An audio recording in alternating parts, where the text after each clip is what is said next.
friends, welcome to our channel. இன்னைக்கு நம்ம lemon juice போட போறோம். சப்ஜா விதை சேர்த்து வாங்க வீடியோக்குள்ள போலாம். முதல்ல எலுமிச்சம் பழத்தோட தொலியை சீவி எடுக்கணும்.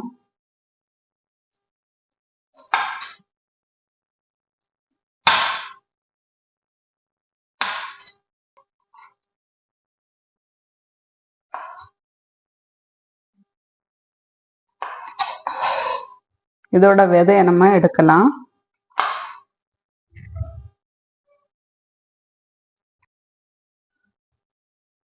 இப்போ நம்ம விதை எடுத்து வச்சிருக்க எலுமிச்சம் பழத்தை ஒரு மிக்ஸி ஜார்ல போடணும்.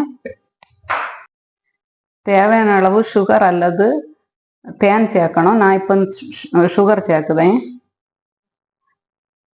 கொஞ்சம் தண்ணி விடணும். இப்போ மிக்ஸியில போட்டு ஒரு ஓட்டி எடுக்கணும்.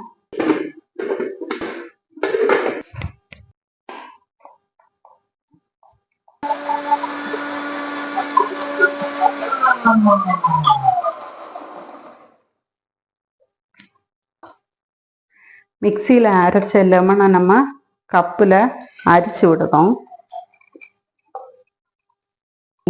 2 நிமிஷத்துக்கு முன்னாடி 1 ஸ்பூன் சப்ஜா விதை போட்டு வச்சிருக்கேன், ஊற வச்சிருக்கேன். ஆனா ஒரு ஜூஸுக்கு 1/2 ஸ்பூன் சப்ஜா விதை போதும்.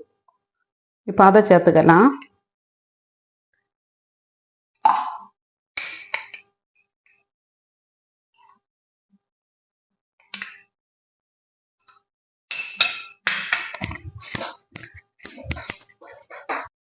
தேவையான அளவு தண்ணியை சேர்த்துக்கலாம்.